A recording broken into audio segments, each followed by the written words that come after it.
first so far. Yeah. Okay, we are live. So I'm calling to order a regular meeting of council for April 11th. So opening remarks, I do have one item that I wanted to share with you. So last week, both myself and Councillor Brown attended the RCMP priority setting meeting for the Regional Service Commission. So each municipality in our region was represented at the meeting by their mayor and one other councillor. And the RCMP presented some data and statistics from their last year, and their fiscal year runs the same as kind of the provincial government's budget, so April to March. And the group overall had the opportunity to ask questions and share their concerns on public safety. The goal of the meeting, I would say, was to set 3 priorities for the RCMP to take away and come back to the Regional Service Commission with measurables for how they plan to achieve progress in those areas. And as much as we think we know the 3 priorities based on what was discussed, I'm going to hold off until they confirm that and everybody agrees to the 3 priorities based on what they send back for measurables. But I will say that overwhelmingly everything was stated that the region feels they need a better connection with the communities that they serve.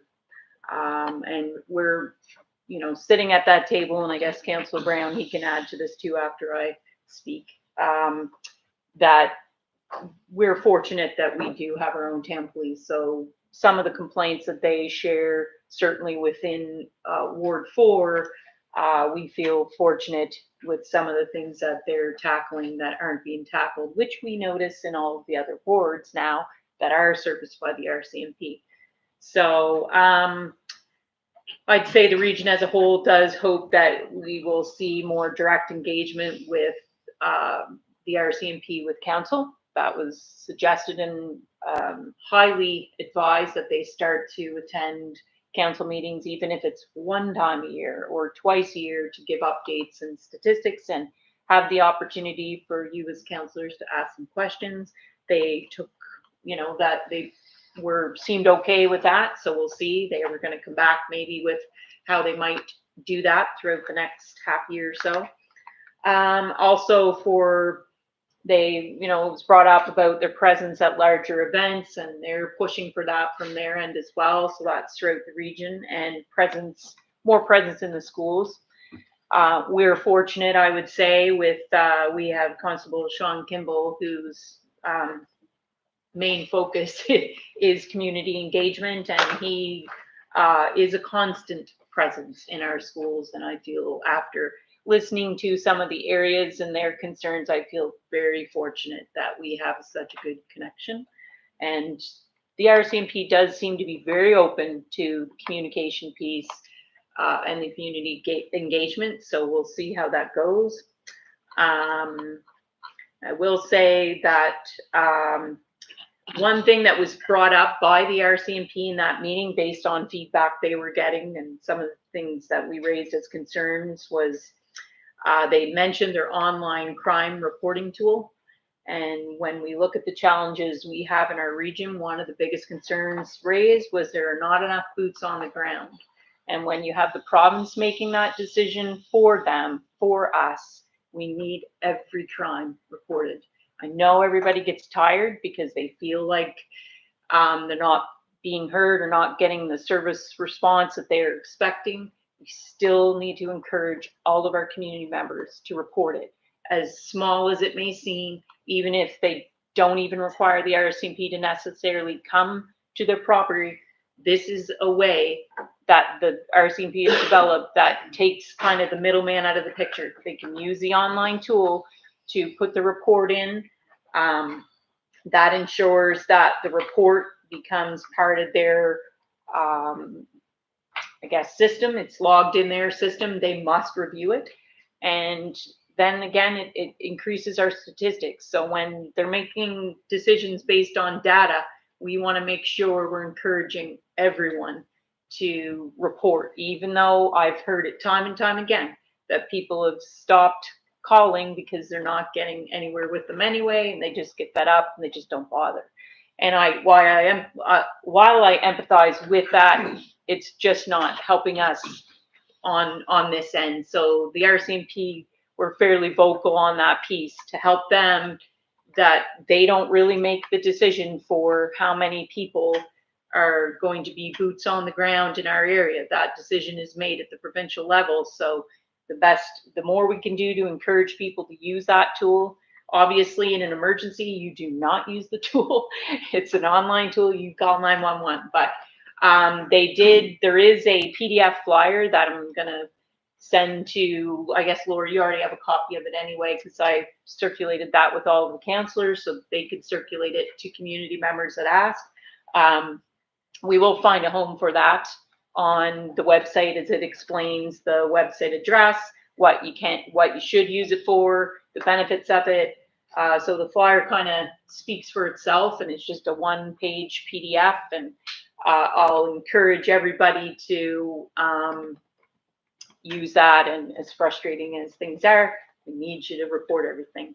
I will withhold my comments on what they set as priorities overall until I see what the final 3 items are and what their deliverables are. And I will, before, even though it's opening remarks, I'm going to ask if Councillor Brown has anything more to add.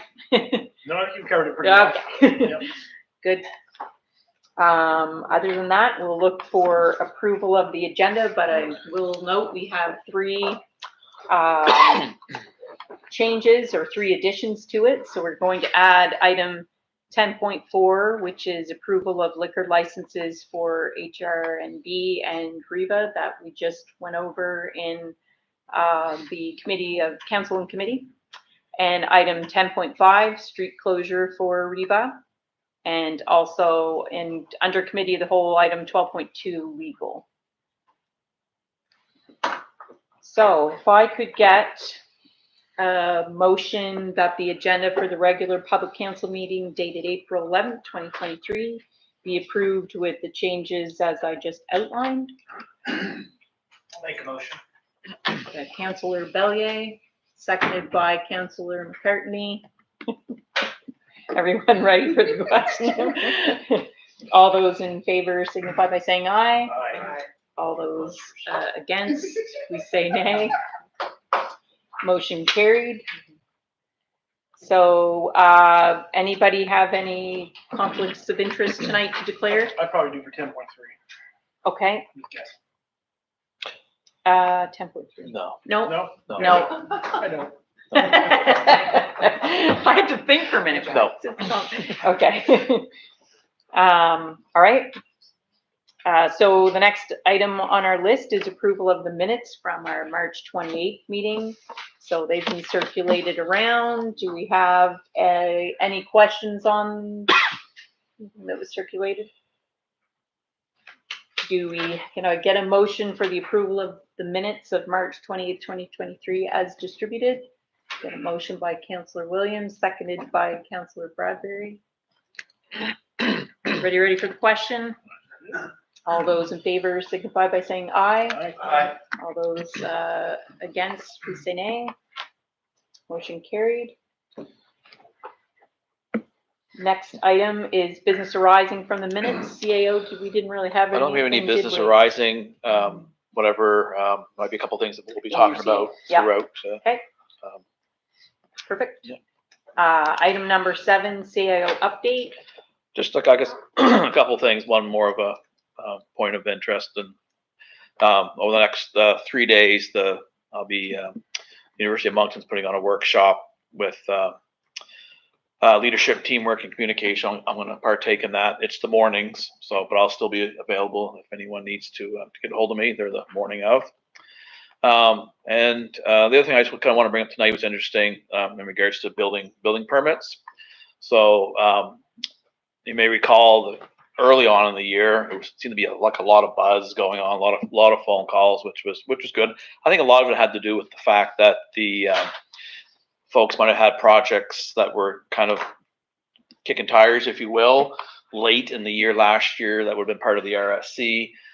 never moved anywhere forward because of the changes that were coming. They were going to wait until the new municipality was formed. So there was a lot of that initially, like right in January, which was nice to see. It had slowed down a little bit, but in even this past week, 10 days, it's really started to ramp up again. So, but to date, we've only issued 9 building permits for a little more than of a excuse me, project value of 1.3 million. That brings us about $7,000 in with fees. I would anticipate that by the time we meet again, that number will double. I know of 2 offhand that are about together probably an estimated value of about 800,000. So it'll really, I think, start to pick up in the next month for sure. 9 permits. So Ward 1 had 3, Ward 2 had 0, Ward 3 had 1, Ward 4 had 4, and Ward 5 had 1. So pretty much everywhere. So Yeah, it was nice to see the spread. So Crystal, when she puts the spreadsheet, puts them all in one. We're going to try to somehow align the columns so that we can get. I love numbers. I'm kind of an Excel spreadsheet geek, not as geeky as maybe Kristen, but there. And to help break it down, I like to see how that flow goes. So pie charts, Yes. it's all coming. Yeah. So that's all I have for tonight. Okay. Any- Yeah, I like Councillor Rogers said, like pie. He likes pie, yeah. Pie chart. Okay, any questions for the CAO on that? Okay. Moving on to item number 8, we have committee reports, and we do have one this week to review. We're going to ask Councillor McCartney to give us an update on the library. Thank you. I've been to 2 library board meetings now, and spent the afternoon with our librarian, Jen Carson, to get a tour again. It brought back a lot of nice memories of growing up in the library and going there for the story times and the summer reading programs and things like that. I did study there in university break, and I've actually done presentations in their rooms before for the public. So it was nice to remember what I grew up with in the historic part, as well as to see some of the new additions that they've got. And they've got quite a few new things. I really like how they've evolved to meet the needs of the communities. It's kind of a whole wellness perspective rather than just going in and having everything silent and checking out books. They do have a lot more than just books. Our library actually has representation at the regional level as well. There's interlibrary loans that you can get. I've actually used that myself to get a book that wasn't in our current library. They've got magazines in there, newspapers, the interlibrary loan system, DVDs, CDs, and board games. You do not need to collect them all at home. You can actually donate them to the library if you need. Go in and see their collections.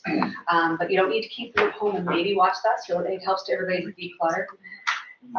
There's a great area with genealogy and old maps in there, and they actually are purchasing a new microfilm reader that's going to help them to find even more of the little bits that kind of have fallen out of the focus of it.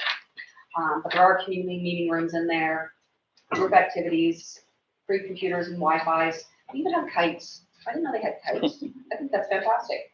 Skateboards and all the safety equipment as well. They have a seed library, which I thought was really interesting. And they also have a little snack counter, so you can actually eat in the library, which kind of went against everything I grew up with. Yeah. Evolving to meet the community needs in all the different manners. So the services are all free at the library, and that's a premise that started with the public library service. So our library does provide many services to our communities, from different activities like their run club. They have a ukulele group, a knit group. Like it's really eclectic in there. So I encourage everybody, if you haven't been there for a while, go take a look. I gotta say, I actually want to go just sit up in the old room and like read for a bit, because I love the atmosphere up there.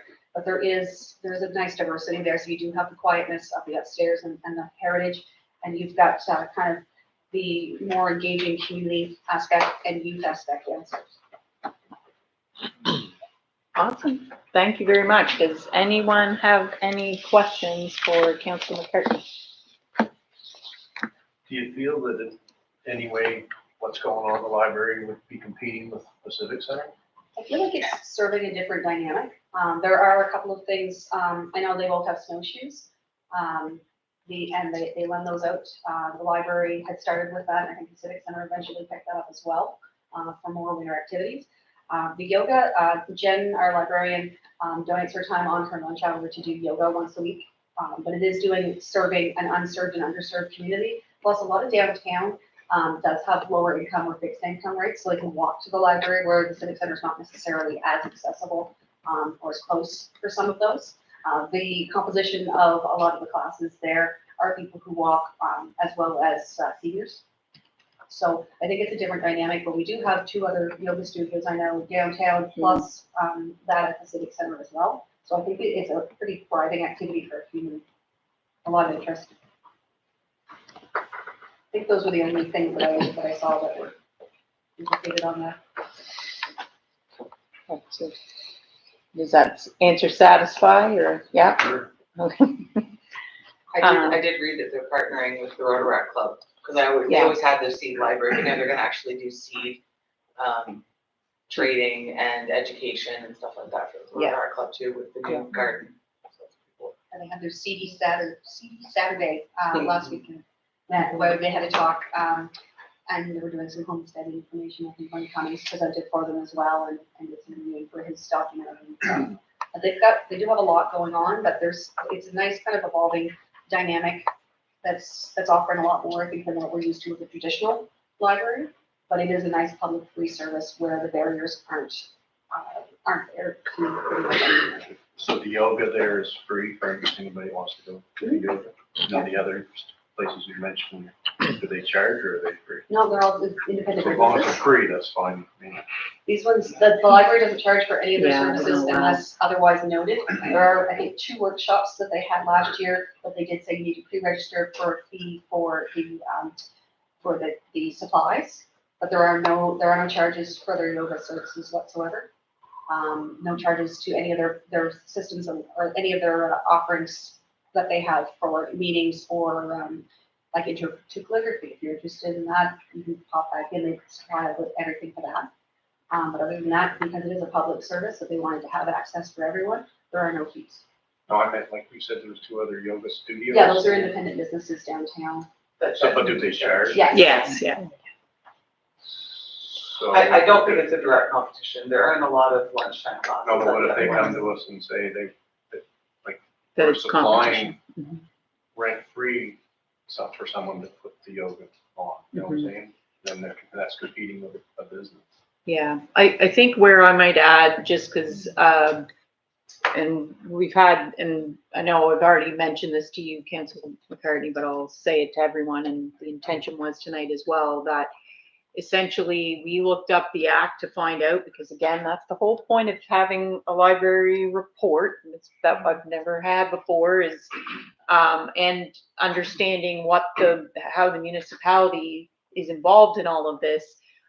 We have a very limited role, come to find out, and essentially we're not her boss. So there's not a lot we can do to dictate or control kind of what happens here. What I was looking for as well, though, because we've heard, anybody that's commented that seems not in favor for where the direction is going, is largely maybe wanting the library to be quiet and a different space than maybe it is sometimes when they go in. So I guess from that perspective, it would be nice for us to know who they could contact. So if somebody has an issue or is trying to find quiet time, how do they find that out? And who do they contact? Because it's essentially for us as councillors, it's kind of not our role. So it's as council. So, but we like to be able to guide people, and when community members come to us with concerns, it's good for us to say, look, that's really not we don't dictate the services that are there, but we do know you can go to XY email or call this number, or who can they contact, and if it's Jen directly or whatever, that they could ask questions or raise concerns, or so. If we just call the library for their email address, depending on the comfort level, they can address any concerns, and as needed, I'm sure Jen could speak to somebody directly, but I will Yeah. say the upstairs area, the times that I've been there, it's the same old quiet, you can hear a pin drop, which I personally love for when I'm reading. But it is quite separate from the downstairs bustling area, and on their schedule, they do have, I think, 2 or 3 activities per week where they have like a 2-hour block where we'll have movies up there. Other than that, that upstairs area is delightfully quiet. There are also little individual rooms that you can check into if you want to have a private area that no one's going to be interrupting when it's quiet. Yeah, and I think perception could be perception for some that just don't understand that there's still quiet space. So maybe just clarify with Jen how can people, what can we give to community members that would like to reach out with questions and or concerns, and maybe even a recommendation from my perspective is just to highlight on that calendar when there is or somehow where the quiet space is and what times they know they can expect that, just so that it stands out a little more. Anybody else have any thoughts or concerns or questions on that one? Something I would add, if anybody's listening that doesn't know, is that the province has partnered with the public libraries the last, I think, 3 summers, maybe 4, and provided with your library card, you can go in and get a free pass to the Huntsman Museum, to, I think they did the MB Sports Hall Museum a couple of years ago. They've had it for the provincial parks. Yes. So it's a really neat initiative that they've done. So King's Landing was on that list. King's Landing, yeah. So if you haven't gone to your library recently, we invite you to do so. And they do post their calendar right there. So when you do go in, all the librarians are extremely well versed in their schedule and what's going on, and they could definitely point you to a room. Or they do have a Facebook group as well that I got some of the information from, and they keep that up to date, and they're quite active. So, and I think Toby might post the calendar with the she probably monthly shares it. events. Yeah. Deputy Mayor, anything? No, Any further actually, questions I on? think we need to Yep. keep an eye on what's being done at the library and make sure it's not something that somebody else might be renting a space at the Civic Center to do that same thing. Like that's all I'm concerned about, is because we own both facilities. So if we're charging rent at the Civic Center for a room, but we're not charging rent at the library for the same room, are we treating everybody the same? That's all. I just want to make sure that we're. The premise of the library is to provide a service, whereas the Civic Center is a little bit more of a business, so there is a different perception there. The public library started so that everyone could have access regardless to different barriers, financial definitely being one of them. The other thing is that the province holds all the collections that they have, as well as the staff, are completely directed by the province. So we actually don't have input into their programs. Exactly. That's what Yeah. So Yeah. I'm happy to go and give feedback to them and keep you guys apprised so that we do have that open communication. But the premise of the library is to be free and open, so that everyone has access to all the different information and that there are no barriers. Good first discussion. I like it. I learned lots.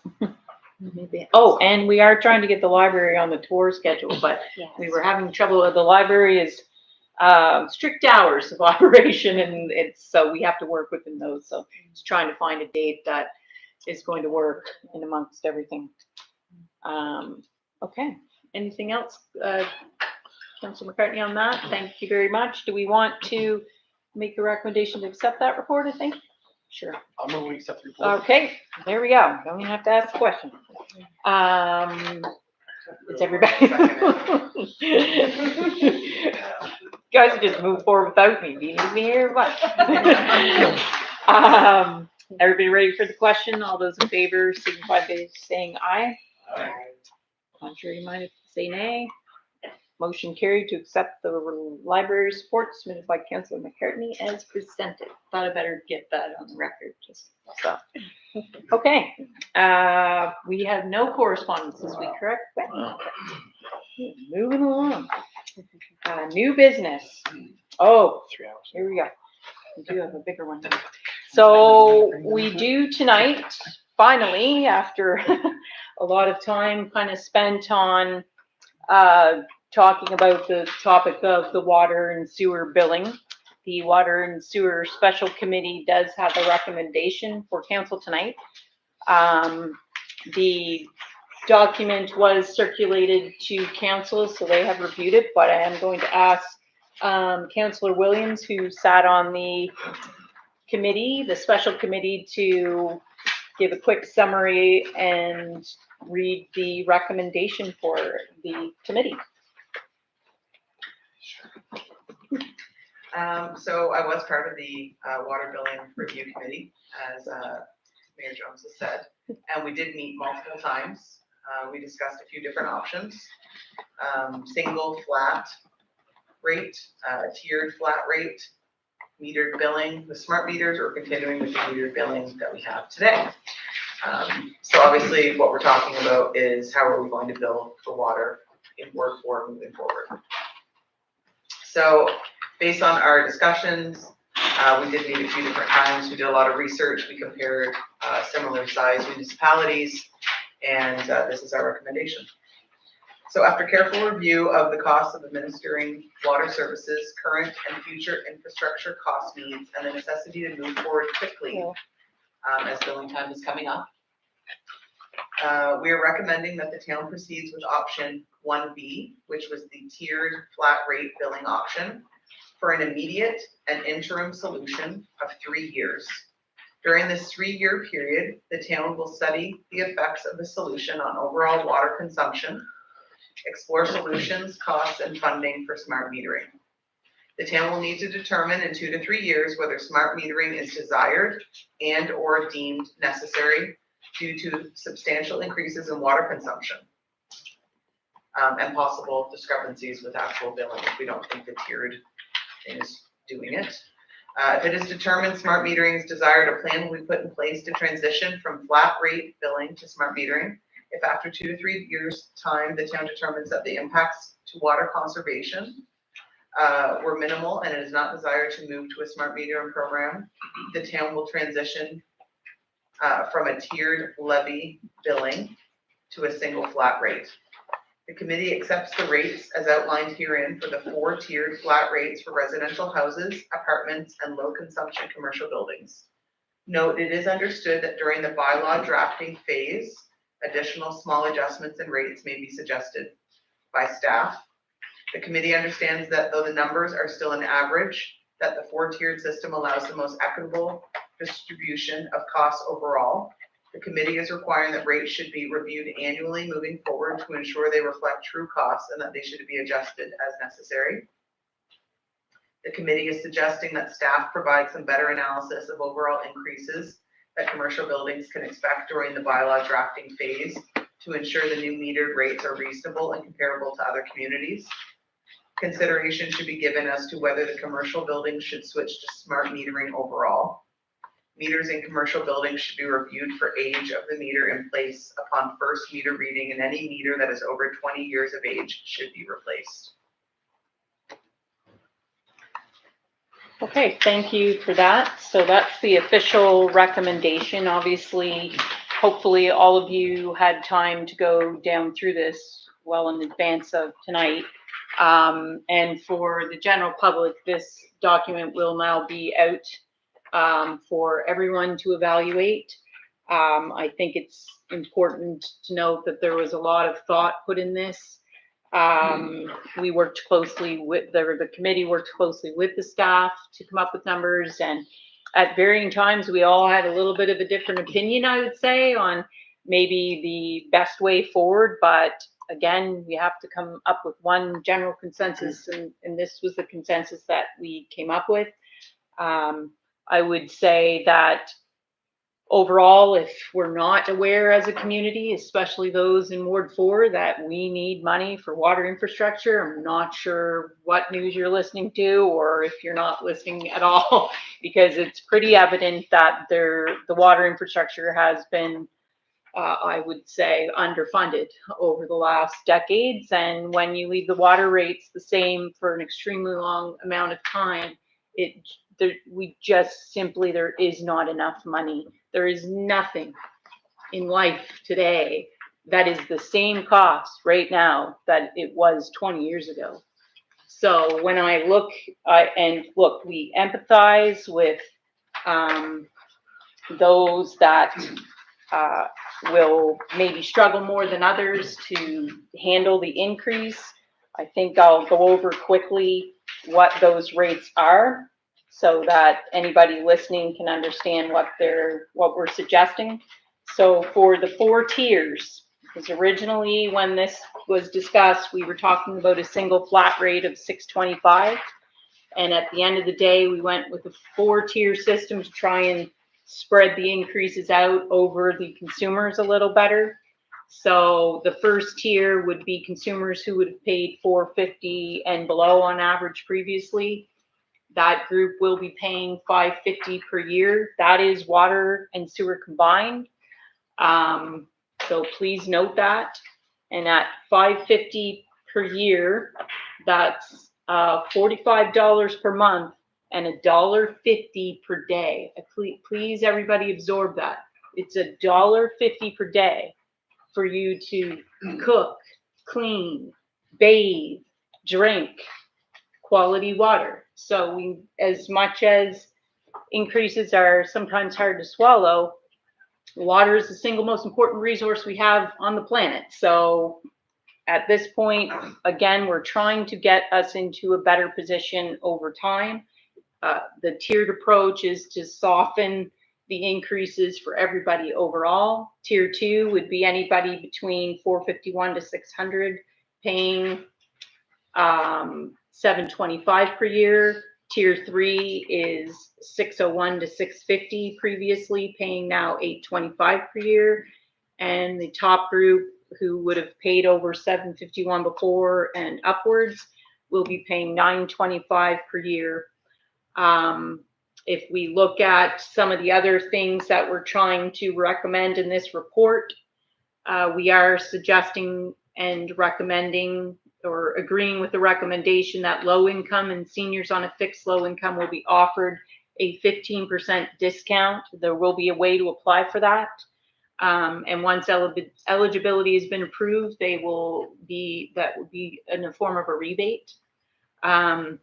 We're willing to work with any, though you'll get one annual billing, you will only, you can apply and request for monthly billing if it helps you to break that fee up.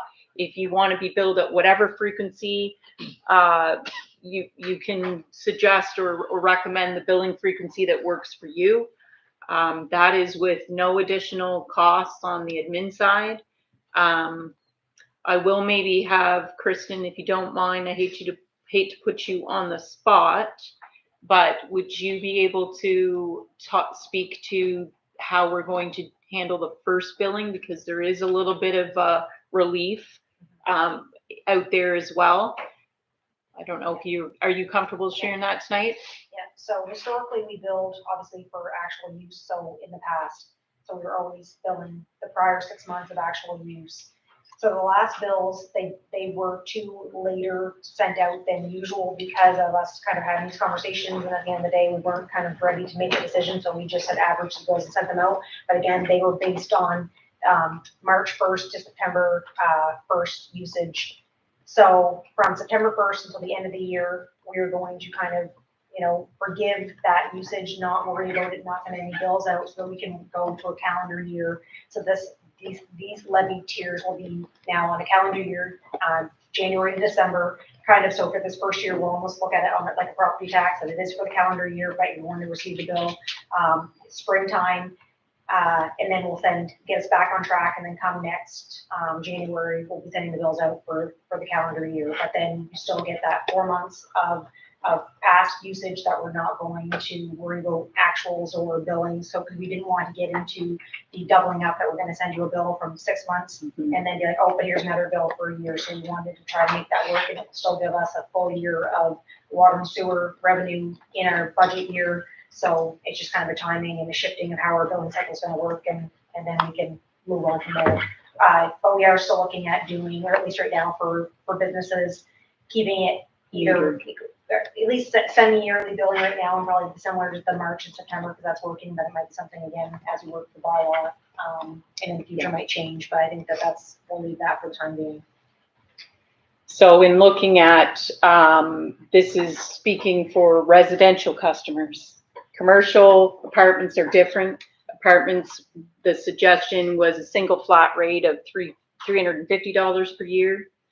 And for low consumption commercial, that would be commercial buildings that really were they might have had one bathroom in their facility, and if they were always under the minimum billing, they will also be billed a single flat rate of $550 per year.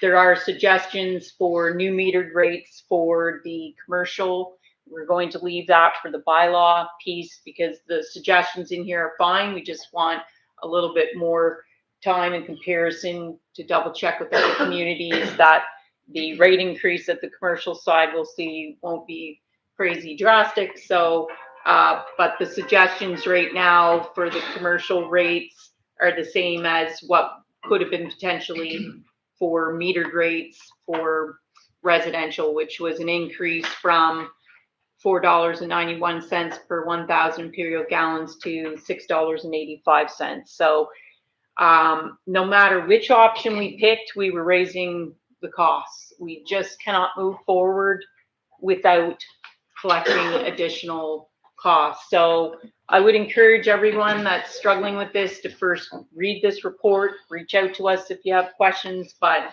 at the end of the day, we are still average or below average in the province for the rates that we're charging. So I think the rates are still reasonable. Yes, it might be for some an increase, you know, year over year, but we have to take a bit of a leap. And unfortunately, you know, the last 20 years worth of water users have had it pretty good. Those of us that live in Ward 4 that rely on that, and I will note that based on our new town of Woodstock boundaries, we have well below less than 30% of our residences using this water resource that we're selling. So when you only have a small amount of users paying for a really expensive service, it's going to cost. So I would say there's other cities that are more in line with our ratio, like the city of St. John, and their average billing for flat rate fees is upwards of $1,500 to $1,600 per year. So we're still reasonable in comparison to everywhere else. I think that's all I have to say. Hopefully we've covered the bulk of the high level points. Does anyone? I've got one more. Yes. Point. So you mentioned the equalizer that we're willing to kind of separate or have equalized billing or payments. So I guess just for everybody to know that that will be, we have a client portal that, and I will admit that as a town user, I'm not set up on either. However, we want to really push that people get set up on it. It cuts down on the amount of people who have to touch payments. It's kind of integrated with our software. It's that when you pay online, you never really see it until we reconcile the bank. So that is going to be one of the kind of stipulations around allowing equalized payments in the billing, is that you want to choose that method, then you have to be set up in the client portal to do so, just so that, again, we're not having to touch 12 payments for every single resident all year long, that we can just automatically post, and we can, so it'll cut down on the administrative time and then not require us to have the staff to again be, you know, touching payments and posting every single month. Mm-hmm. Yeah, that's a good point. And I would also point out that there are some general fee structure changes on upfront, like if it was a new connection or somebody who's building a new home, that essentially the costs to make that connection are going to be true costs, and the recommendation is that the town will oversee that rather than having residential customers be allowed to go seek that themselves. The town's going to handle it. They will provide estimates, but they will be billed back at true cost. So if it cost $6,000 to put the service in, that's what's going to be billed back. We cannot at this point afford to take a deficit on those, and that is normal for every other municipality and city. they're billing back the actuals. And again, when looking at, if anybody was listening to the CIC meeting before, you would hear the Director of Public Works, Greg, mention about valves and things like that. And there are an enormous amount that need replaced, and it costs a lot of money. And even the highest priority ones will cost us the entire budget that we just made in surplus off of a year. So we must collect more. There's really no other frank way I can put it. If we want to keep quality water and we want to keep it running consistently, and we want to deal with pressure issues that some areas are having, then we need to kind of move forward. So I will open it up for anyone that has any questions. Go for it. Question for Kristen. Chris, could you just clear up, I think I understood what you're saying, so like the water bill I've got right now, I've got till December 31st to clean it up, like clear it right off. So we haven't done a billing since last fall, so that one would have been due last fall. So if you have not paid that, then you're overdue. However, this one, yes, it'll be, I guess, and this is what I'm just actually writing down, might be some conversation to have for the bylaw part, but I think, in my opinion, or just kind of talking my thoughts, is that you have to basically opt into the monthly payments, like almost like right away, sign up for the portal.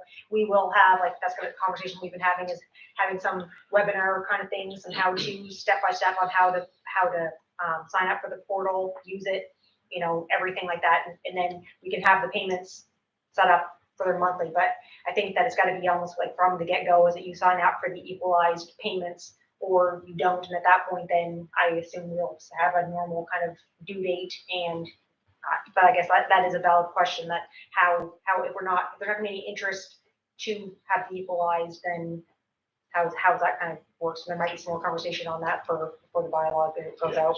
But potentially, if you opted the equalized billing, then yes, you would just need to pay, you know. So again, with this year being an off year, it might be kind of condensed payments, but usually you would have, you know, you'd take your payment, divide it by 12, and then you make those equal payments over the year. So yeah, it's like I've done some easy math, like I think I'm in the tier 2 group, so you know, it'd be $60 a month, right. So I could just set that up through my bank. Right. And Well, just take it out. you will need to set it up through the portal, and then that's where, Exactly. Yeah. Okay. So my next question, like, just a general question, but I'm just really concerned about the rest, like, right now, things are so tight with every single resident, you know, I understand fully, you know, like, I listen to Greg all the time, and I'm behind Greg 100%, and I know we have to start getting some money in there, but I just hope that the residents understand what we're trying to do here, and that they see, and that there is payment plans out there, you know, because it is a huge hike, you know. I do understand. So I don't know if I want to pass this tonight, or if we have to pass this tonight. Do we have to pass this tonight? I think Or can we look for some feedback to maybe come in? Because that was my only point that I was going to make, because I know way back when, I thought for sure we were going to have a public consultation on it. And I'm like, that's fine. You know, I know the committee did a lot of hard work on this file, and it's a lot nicer looking than what it was when we saw it months ago. Like, it just came out cold as ever could be, like, that's where it's gonna be. But now there is some tiers, you know, there is some payment plans, so it is looking a lot better. But it'd be just nice if we just had a little bit, so that general public could have some time to let this sink in, ask some questions, and then we can go forward. And I understand that, and I get that. The biggest thing I would say to the council is whether everybody's ready to just make this decision. We have heard a lot of feedback. Originally, when that initially came out, everybody was getting emails. I got a ton of emails and calls. I'm not sure what more we can say or add, because this Band-Aid is coming off one way or another. So it's whether we wait 2 weeks or not. If the majority in the room is ready if someone in this room tonight wants to make a motion, we need a seconder. That's it. Then it could go to vote. But if nobody's prepared, nobody wants to make the recommendation, we can certainly wait.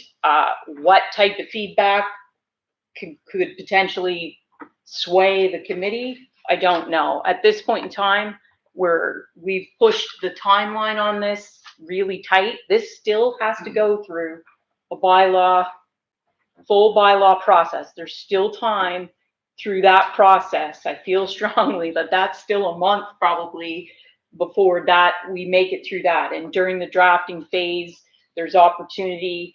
I think that we may see those numbers shift a little bit one way or another once, that phase is occurring. So there's time after this is the recommendation for staff to take and then go through the bylaw process, which we all essentially have the opportunity to yay or nay the changes in the bylaw, make sure that everything's how we want it to be, and it's opportunity for general public to provide their feedback then as well.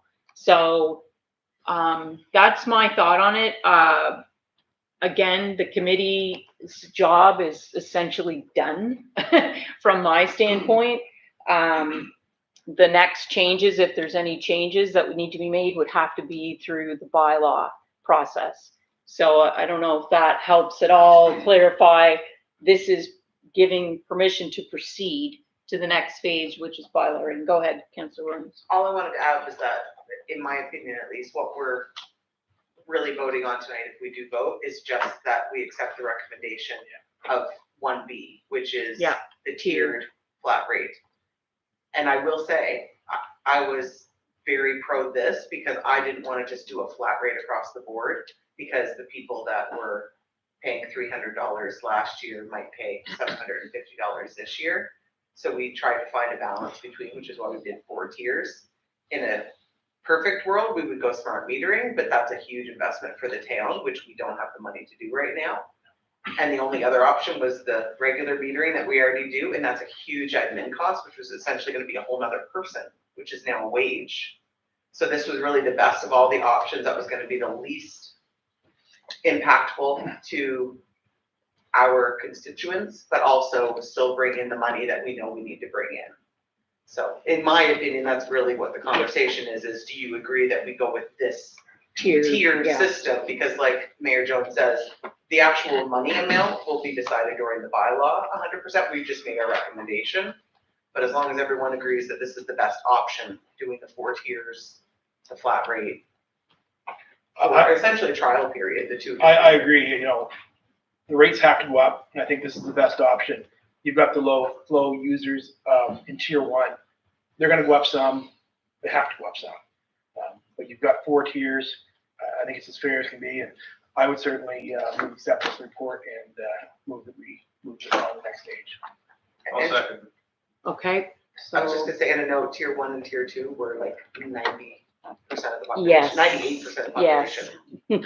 The majority. And they're the smallest race for most. Yeah. I do have a question though, Kristen. You said the last bills went out in November?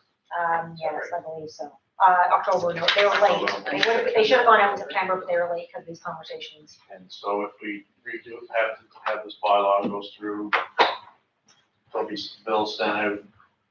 So from last October, November until May, is that, we're not charging for that? We're not charging from September to December because these bills are gonna be So they're gonna go a from calendar, December to December? January to December. Or January. 1st of December? They Yeah. will be for 2023. So September, so it'll be so everybody 4 months. actually getting 4 months Yeah. free water usage. Yeah. And that's largely because there was no revenue expectation carried over. Yep. Administratively, it's a favor on the administration part, and it's a benefit to everyone that's going to pick up and have to pay a bit more this year. At least there was a bit of relief provided in those 4 months, which should help soften the blow, because we could easily just go back and charge for those as well and have every right to do so. So hopefully that all in helps again to buffer this first year. So, and I hear you, Councillor, I do, and I'm sure we will all get lots of feedback from everyone I would say Ward 4, that are on, which in this report, it outlines that it's about 1,022 residences that fall under this. So it's, the majority will be in the lower tiers. Again, we are offering a decent discount for those that are of low income. Again, we'll work with them, however, to help pay this bill, just as any other service. I just draw back to simple math and the per day cost. And for tier 1, which has a substantial 9%. number, it's $1.50 per day for the single most valuable resource in your life. Really, truly. Which equates to So- like an increase of 50 cents a day, maybe, or Right. 40 cents a day Yeah. that they've actually increased. Again, that's 49.2% of their residents that will be in that lowest tier, based on the last report here. Yeah. So I think we're being fair out of the gate overall with this.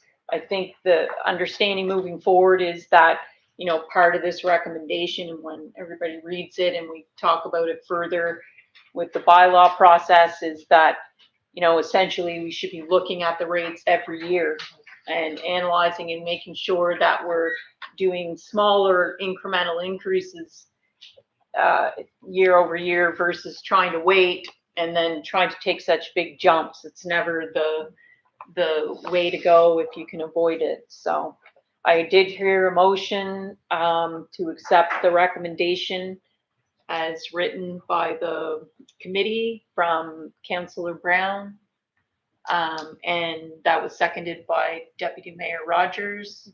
And anybody, if they don't agree that it's time, you can certainly, you don't have to vote in favor for it tonight. So does anybody else have any more questions on this? I'd just like to make sure that everybody understands that this process was started long before this council was ever aware that we were going to have an issue with the well on the other side of the river. This was something that was looked at because of our infrastructure underground that we have to be able to maintain, and hasn't been maintained properly for quite some time. That's why this happened and why we're doing it. It has absolutely nothing to do with the well. That money's gonna come from somewhere else. Separate issue. Yeah. Is everyone ready for the question? All those in favor, and I'm going to ask you to raise your hand. Please signify by saying aye and raise your hand. Aye. Okay.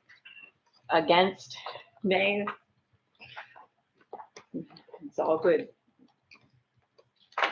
Motion carried with dissent. Okay. All right. 10.1. 10.2, Town of Woodstock website discussion. And that's largely on the agenda tonight simply because that has come up a lot lately, and we know that there's been a lot of people complaining about not being able to find the right things, and we're trying to add some stuff to the website, and community members are struggling to find that information, struggling to find the survey and whatnot. And at this point, I have had feedback from almost every councillor in regards to suggestions and thoughts on the website and a desire to revamp it, which I 100% wholeheartedly agree with. So from my perspective, I guess I wanted to open the floor to council to raise any concerns or questions on this. I do know that I checked with Kristen regarding budget money that we have available for the website this year, which is in around the $15,000 range. So there's a bit of a healthy budget there. And what I'm discovering is it's hard for our staff to try and do anything more but just update current information and add things to it. To do anything broader might require something further as far as getting a third party or someone else to paying someone to redesign and restructure the website for us, maybe help with a little bit of rebranding. So I'll throw it out to the councillors to get any thoughts or feedback on the website overall. Anyone have any thoughts? I have Answer one? lots of thoughts. I just think we already know, I mean, we're all up for it, we're all here for a reason, but there's gonna be a lot of things coming continually over the next few years, and people need to be able to find that information. And not everyone's on Facebook. Yeah. So I think that it's extremely important. I was one of the people who kept sending the link to people, go do the survey, go do this, whatever, and nobody could find anything. They kept saying, no, there's nothing there. And I'm like, oh, we'll click here and then go here. And it's just, unfortunately, it looks really pretty, but it just doesn't, it's not user friendly right now the way it is. So I think it's hugely important. Anyone else have any comments, feedback, suggestions? With the push for online, like whether it's a portal or whether it's an online survey, or the fact that we want more engagement. We want to be user friendly. We want to be easy to do business with. We want to have that engagement, and it would definitely facilitate it if we had a website that was easier to navigate and a little more intuitive, perhaps. Anyone else? Any thoughts? Any share, I guess, in community or members reaching out, trying to find things? So do we have a counselor that would like to make a recommendation that we suggest that staff provide us with options for what we can do with the website? Because that's the next step that needs to happen here. So I think CAO, are we okay just taking a recommendation? Do you want a motion? I don't think Just so. a recommendation? We can, yeah. We can So, come back with Yeah, suggestions. I think in general, from the feedback that I've gotten and the concerns, it would be more in lines of seeking someone to do this third hand so that it's nice to have fresh eyes on it. There's just a lot of discrepancies between what's on the app versus the website versus, it's just all needs just a fresh set of eyes to clean it up, and they'll probably get it accomplished a lot quicker than we'd be able to do in-house. And it appears that there's some funds there, and that might be, the first step is to see what that might cost and come back, and the sooner the better. Everything's always wanting it quick, but this is an important one. I agree that the frustrations that everyone's feeling in regards to that is warranted. People need to be able to find the information easily. Anything further on that? You good with just the recommendation? Perfect. Item number 10.3, PAC update discussion. I guess I can start this one maybe, and then Sure. you can take it over. So we're just going to confirm that the members that we agreed based on the suggestion from the nomination committee were all contacted and all accepted their terms that were offered. So that's great. We have quite a few members that are leaving the PAC that dedicated an extremely long amount of time to the PAC. And just one second. So I'm going to pass it over to the CAO here in a minute. But so we just want to at least acknowledge tonight that we want to thank everyone for all of the years of service that they put towards the PAC. I have volunteered my whole life, and volunteered a lot of committees and still do in amongst this, and I love it. And it feels to me you just have an innate interest in doing that for your community, and I appreciate and value everyone that steps up to volunteer for an association, a committee, whatever it is. So I appreciate all of the years, and the years combined would probably startle us, but I'll pass it off to the CAO because I know you have a list of names.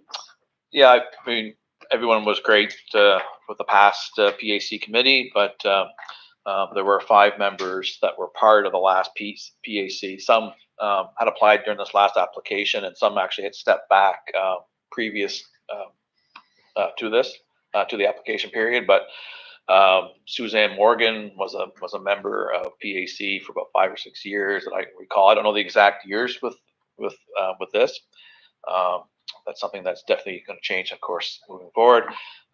She was a great member that we had. Amy Anderson, who was on PAC as a member of council, brought a lot of great insight to the committee. Blair Kiersted had been there for quite a long time. These last few have been here, I know, at least 10, probably between 10 and 20 years. Some of them closer to 20. Blair was a great one. All brought different views and personalities, and would all come up with different questions. So Blair was a great former member that we had. Anna Andow, we all know Anna, was there for quite a few years. Brought a great perspective of the downtown, if you will. And then last but not least, Lynn Rose, who probably was the longest serving of that group of 5. She's probably closer to the 20-year mark for sure. So just want to thank them. Didn't want to do that last time. Want to talk about the new members, but want to thank those 5 members that had formerly sat on PAC. So. Yeah, it's 20 years is a long commitment. Yeah. Sorry. I just like to say thank you to both of you, Mayor Jones and CEO Andrew Bennett, on saying those words and stuff like that. I think it's really good to see and appreciative, and maybe I don't know, sometime in the early fall or something like that, we can maybe have a little presentation, maybe like it was a nice little pen with the Woodstock, and invite them in, have a photo op with the press, and just set a precedent for like any of our volunteer groups, let's sit on the boards, maybe like I know we're on the finance committee, but we're bringing general public there.